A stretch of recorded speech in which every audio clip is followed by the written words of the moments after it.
Fallout, Darkest Hour. Chapter 3. Annabelle's blue eyes slowly begin to open. She looks around, realizing she's on top of a bed in dirty underclothes. A border collie jumps onto her bed and lies down next to her. Slowly, the memories from the previous evening start to come back. The tree serpent, the ghouls, the lake, and finally being rescued in the Red Rocket station. She reaches over to the collie and rubs her head. Hey girl. Thanks for saving me. What's your name? Annabelle looks at the dog's green collar for a tag, but is unable to find anything. No name. Guess I've got to give you one. Spot? Rex? No. Border Collie. BC? No. I'll think of something. Annabelle notices she's wearing dirty clothes. Ugh. But first, I'm going to need to find something new to wear. Annabelle gets out of bed and finally looks where she is. The small office of the Red Rocket has been turned into a bedroom, a comfy bed against a wall with a dog's bed on the floor. She notices a trunk in the corner of the room and starts searching inside. Annabelle pulls out some clean water and begins drinking. She continues searching, finding random tools and scrap, until at the bottom of the trunk, she pulls out tanned male long johns. Well, it's clean. After changing, Annabelle begins searching the Red Rocket. The main building has two garages around the back. One is filled with a variety of workstations, while the other remains bare. Just outside the office is the main reception area and a corridor between and leading to the garages and a storeroom. Inside the storeroom is a cabinet taller than Annabelle, with a massive padlock preventing it from being opened. Annabelle walks outside to see her surroundings before turning her attention towards the dog. Where's your owner? Back in the house, Billy wakes up and crawls out of her yellow sleeping bag. Upstairs is a single open room, an old bed at the opposite side of the room. A smashed dresser sits beneath the window. The floor is made of rotting planks. Billy makes her way over and watches Alice sleeping peacefully. Alice, time to get up. Alice's green eyes jump open and fix on Billy. Billy's wearing her blue hoodie on top of her oversized overalls and yellow top, a single glove still on her left hand. Can I help you? It's morning. Thought I should wake you. Fine. After a couple of moments of awkward silence, Billy makes her way downstairs. Assistance hasn't moved from her spot, while Edward is fast asleep, face down on the sofa. Edward is in his worn trousers and black turtleneck sweater. His red Belstaff jacket is wrapped up, being used as a pillow. Where's Bradley? He's gone to the toilet. He might be a while. Lovely. Why are all guys like that? I do not understand the question. It wasn't a question, more of a statement. Billy makes her way over to Edward and moves his shoulder. Edward.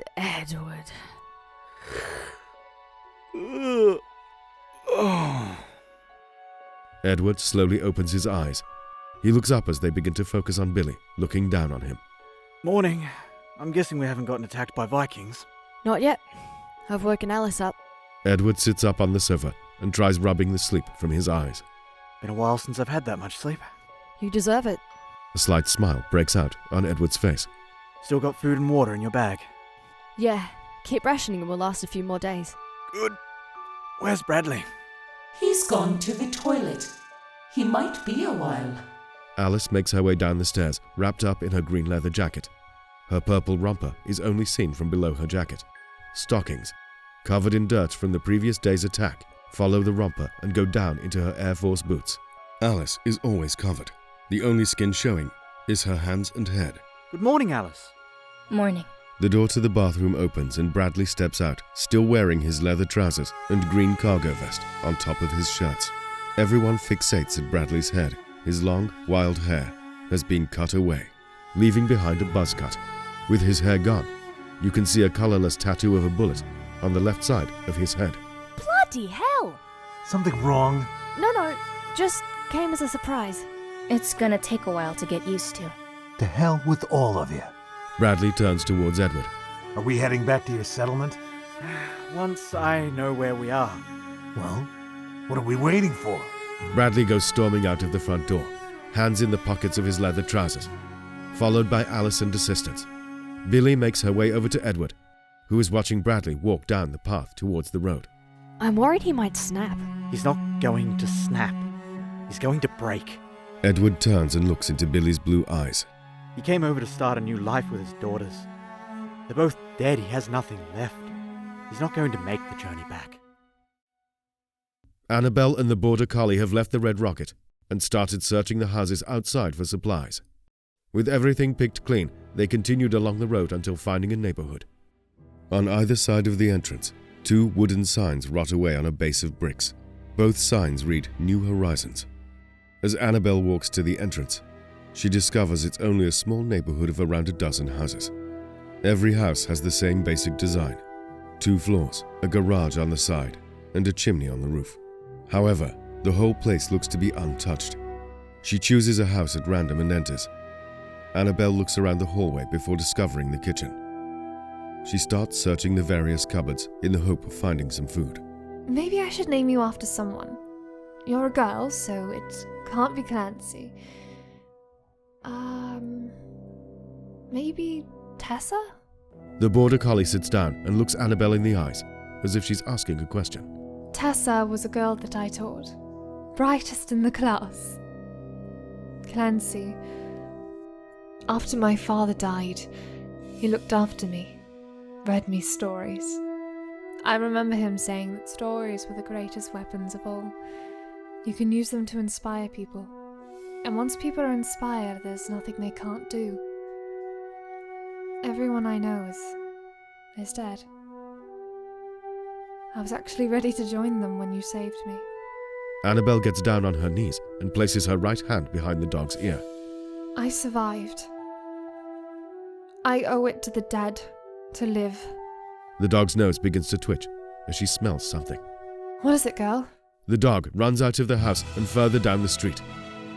Annabelle follows just in time to see which house the dog runs into.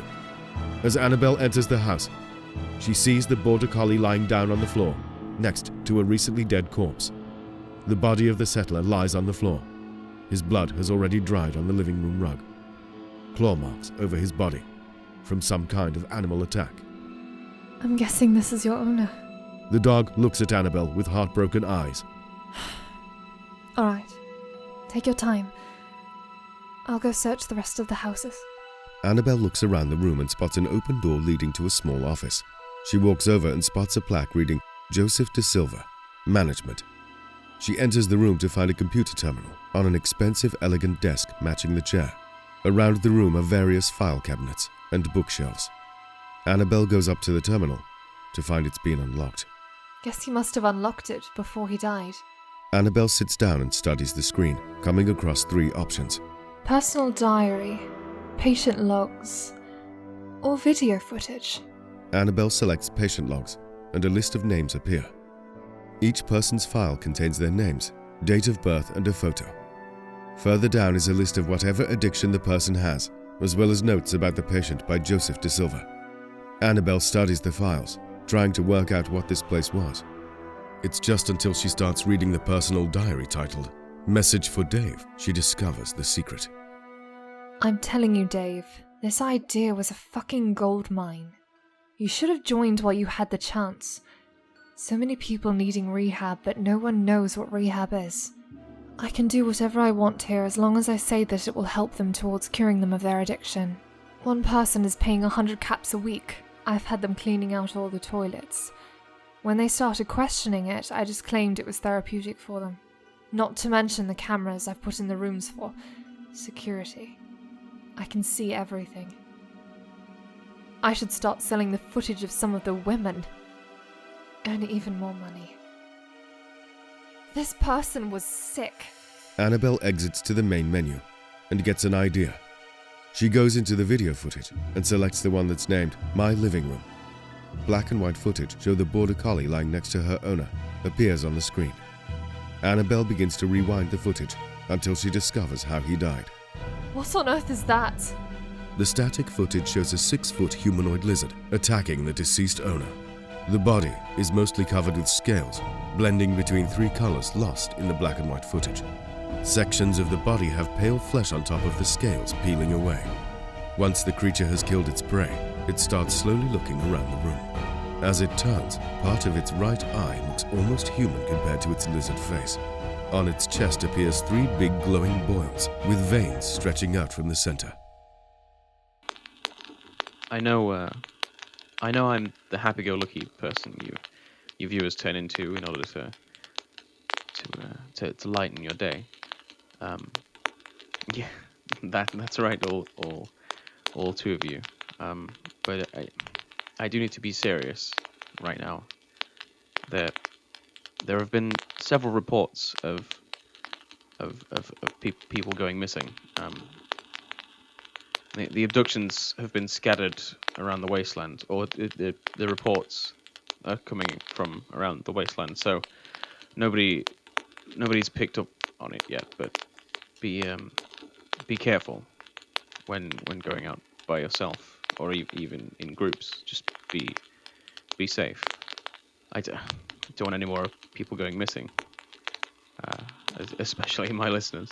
I don't have many to lose. For the few of you out there, I present to you, Here Comes the Fallout.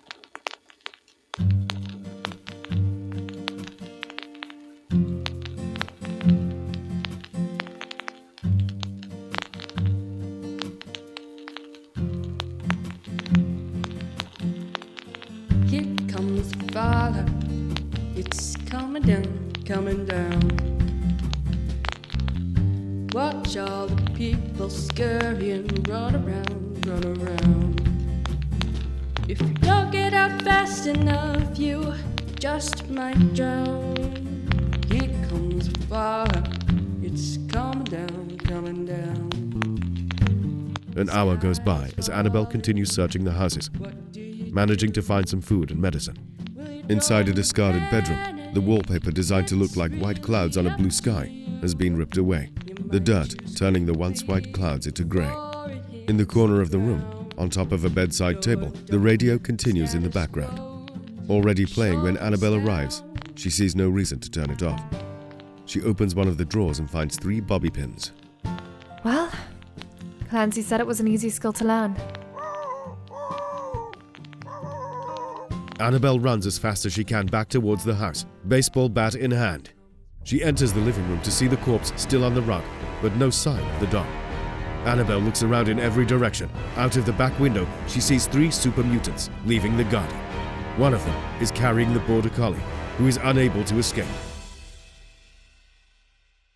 At midday, Edward leads his group down a road inside a town. Various stores are on either side. The majority of the windows have been broken, anything of value long gone. Edward looks around trying to find anything familiar. The rest of the group follows Edward, not paying any attention, except for Billy, who is at the back of the group, her eyes fixed on Bradley. Edward looks off in the distance and spots the tip of a church tower where chains have been painted on the decaying wood. Over there, the church. I know where we are. This is Fleetwood. So which way now? Continue to the church. Rather than head straight back to Sanctuary, we should go south. That's the opposite direction. I thought we wanted safety. If we head south, we can get more supplies. What do you think, Alice? Alice pauses for a moment as she calculates the options. You know what I'm thinking. Our best option is to head south. At a construction site, progress halted long ago. A half-finished building stands isolated among the dirt. The bottom floor's walls appear complete, but start to stop halfway, leaving the core girders on the 5th and final floor. Used as the camp for the super mutants, they have a clear view of the surrounding area. However, they are distracted as they lock the border collie inside the cage. Almost time for feast. No. First, we must wait. My brother will return. A super mutant with a single massive tooth, looking more like a tusk, protruding from his bottom jaw, makes his way over to a table next to the cage. On the table is Gilbert's backpack of junk.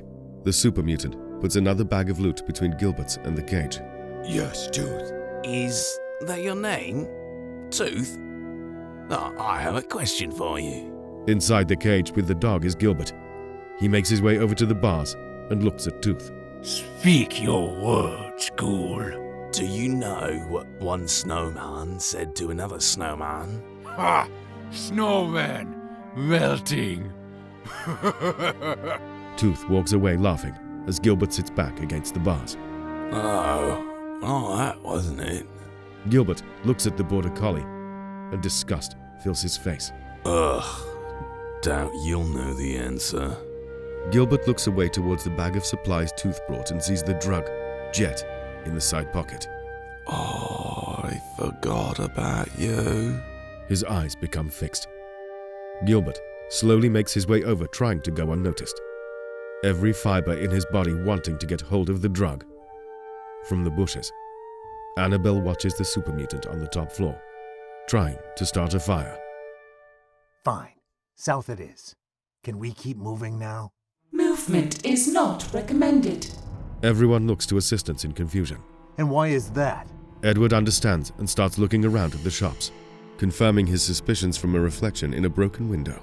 Everyone, get ready to run. Where? Pick a random shop. Just hope for the best. Now! Everyone sprints towards different shops. The second the group moves, Vikings come charging out of hiding, weapons in one hand, a shield in the other.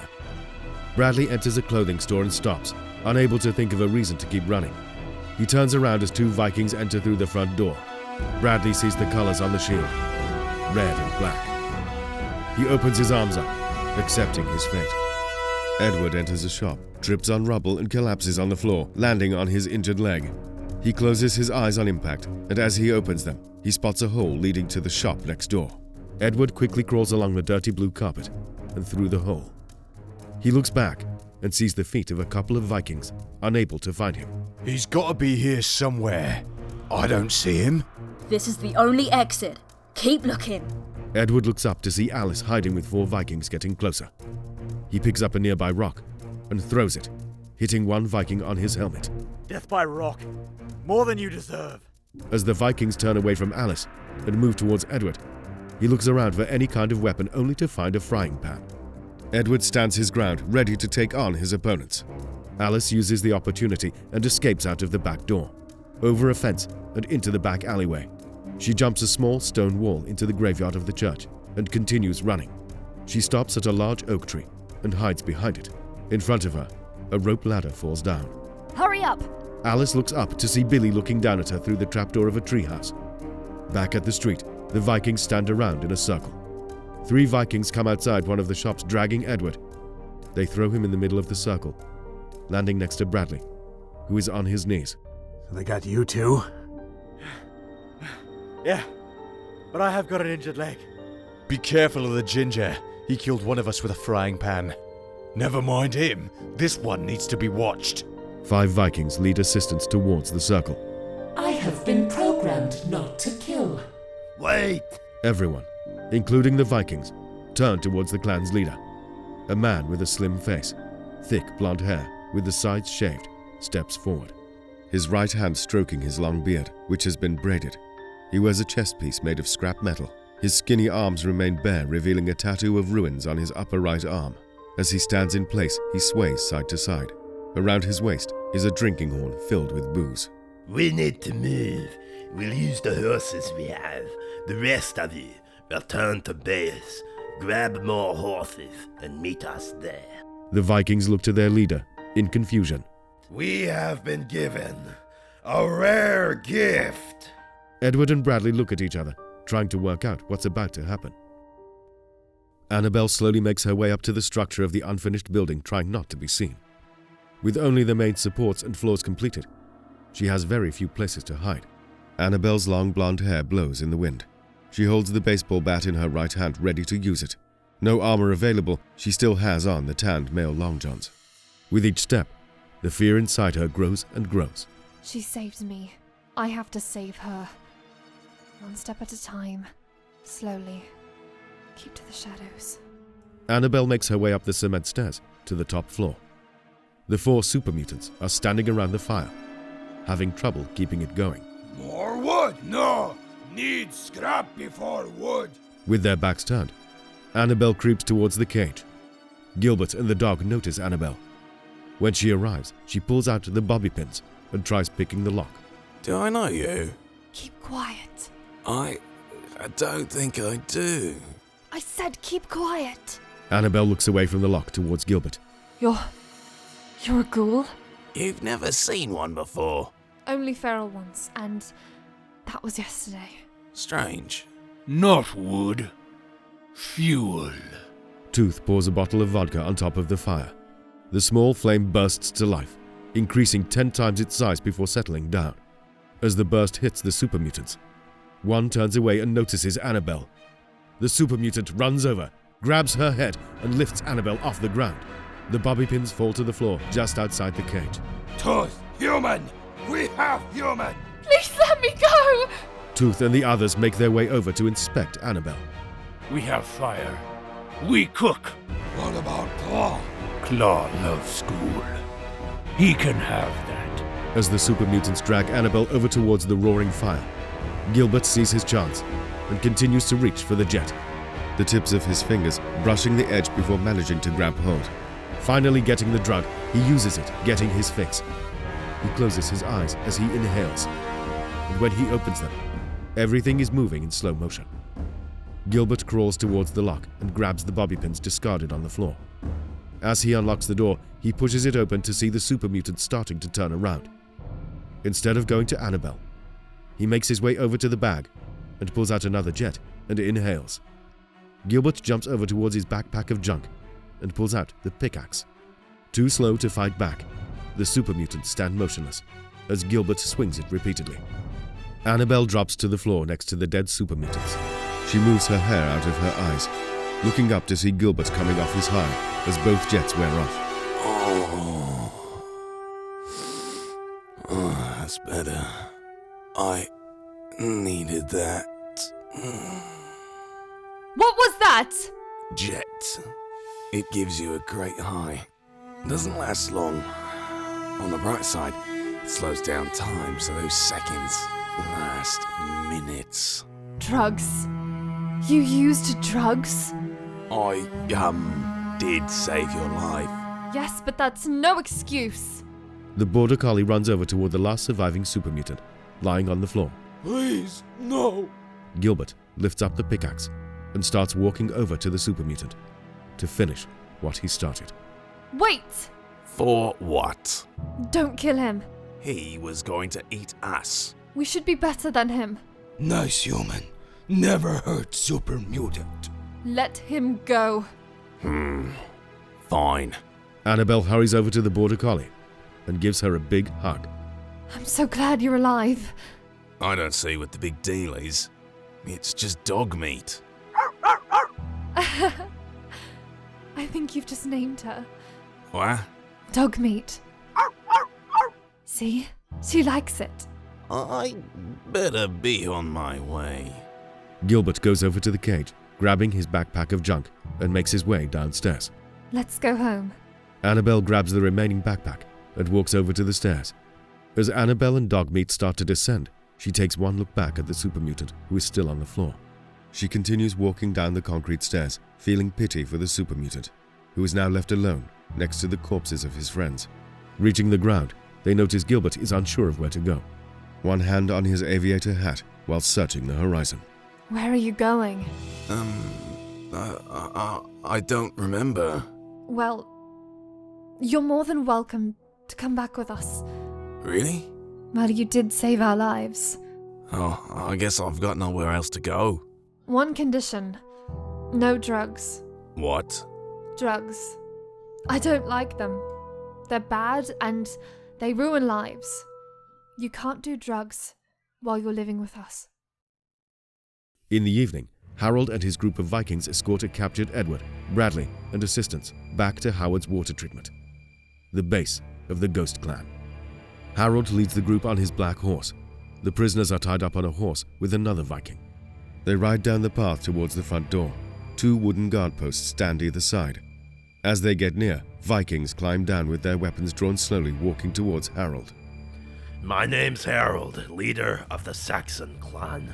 I'm here in peace. I brought presents for Ghost. I'm hoping it will be the start of an alliance. Ghost isn't here. He's out getting recon. Annabelle, Dogmeat, and Gilbert arrive at the Red Rocket station. They look at the small building behind the petrol pumps and open land either side. Around the back, the ground slopes down towards the lake. Is this it? I beg your pardon? It's only us. I was expecting a community. This place doesn't look that secure. I only arrived here yesterday. Yesterday? My home got attacked. Run into the wasteland. I've got a bed. And the doors lock. It's better than a night out in the wilds, trust me. This place is gonna take a lot of work. While scavenging, I did think about some ideas.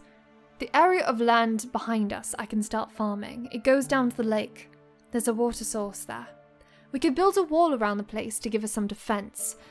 Though we'll have to find a way to access the roof to provide a clear view around us. We're just going to need to find the parts. You can get practically anything from the market. Dax used to mention the market. Who's that? Boyfriend. Well, was. He died. During the attack? Yeah. How did he die? Explosion. Burnt alive. I think I can remember where the market is. You think? My memory isn't what it used to be. I can't remember your name. We never swapped names. Well, at least it's not my memory. My name's Gilbert. Well, it's a pleasure to meet you, Gilbert. I'm Annabelle. As night begins to set in, the treehouse looks down on the graveyards surrounding it. The wood shows no signs of decay, indicating it was built in the past few years. Inside, Billy is fast asleep on the wooden planks, while Alice is wide awake, sitting against the wall with her knees to her chest. Alice looks through the blue backpack, seeing what supplies Billy managed to take. She pulls out her holodisc, studies it for a second, before inserting it into her Pip-Boy. Rule 1. Keep the code in your head. That way, no one else can know. No one else can use it. They never said what to do if you're the last one who knows. Looks like I'm going to have to break Rule 1. My only rule. Can't have it die with me. Someone else might need it in the future. I pray you're going to use it for good. Here we go. 4, 8, 15, 16, 23, 42. With the message at an end, Alice ejects the holodisc and inserts another one.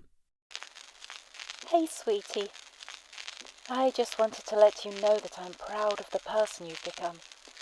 You're a man now. I can only imagine the amazing things you would have achieved. I hope I'm still around to see you with my own eyes. I love you. Alice ejects the holodisc, but before she's able to put another one in, she hears a noise outside. Alice slowly makes her way towards the window, moving the torn pink cloth with flowers on, being used as a curtain to one side. As she looks down, she sees a pack of feral ghouls roaming around the graves. Alice quietly moves back away from the window, hoping they'll disappear by morning. Back at the unfinished building, a super mutant with long claws makes their way up to the top floor. They see the body of Tooth and collapse to their knees. The surviving super mutant comes running over. Oh, we were attacked. A human, ghoul, and dog. They killed Tooth, but I survived. Claw turns away from Tooth's corpse and digs their claws into the super mutant's skull. Blood bursts out the other side as the tips of the claws can be seen coming out. After a few seconds, they let go. Claw gets up and walks over to the edge, looking out over the wasteland, smelling the air.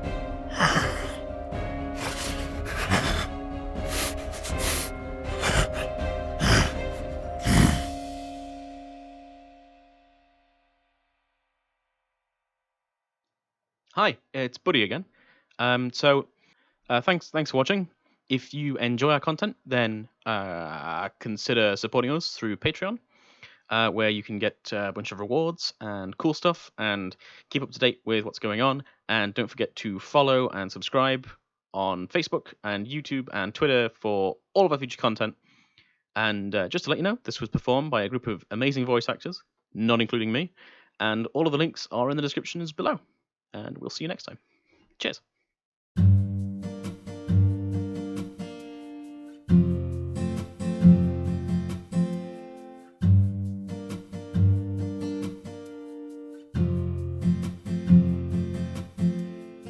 Here comes the father, it's coming down, coming down. Watch all the people scurrying, run around, run around. If you don't get out fast enough, you just might drown. Here comes the father, it's coming down, coming down. Sky's falling, what do you do? Will you join in the panic? It's really up to you. You might choose quickly before it hits the ground. Go or don't with the status quo, you're sure to astound.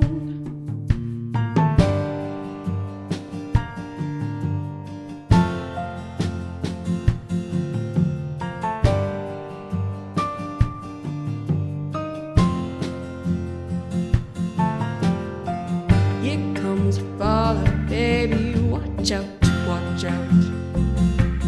Don't let it drive you crazy, don't let it turn you inside out.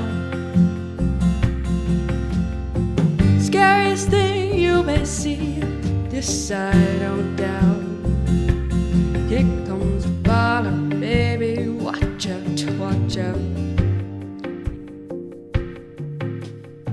The time it's drawing closer, are you sure you're ready? This ain't no movie poster, no motion picture, it's quite deadly. So get your women, your children, and your men together, because tonight's forecast calls for major stormy weather.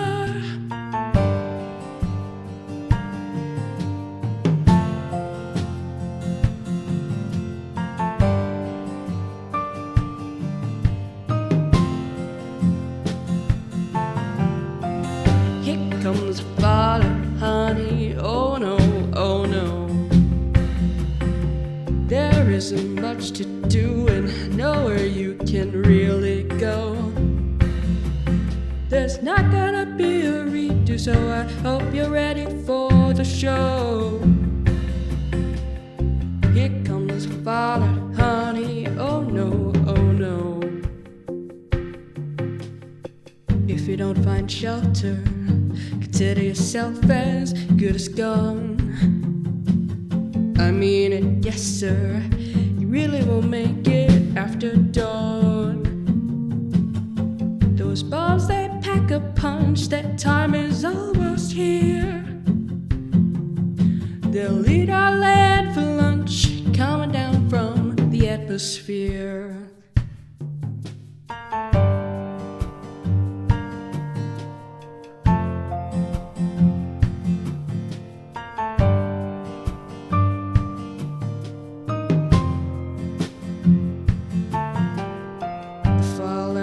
Coming, baby, let those bombs fall. The fallout's just begun, the path it's leaving, it ain't small. The fallout's here, my honey, and if you aren't aware, you'll end up in flames and shame, and you'll burn up right then and there. So beware the fallout, oh beware the fallout. Beware the fallout, honey, you won't like what's there. It's coming over, it's falling down. Hope you were prepared before those screamers hit the ground.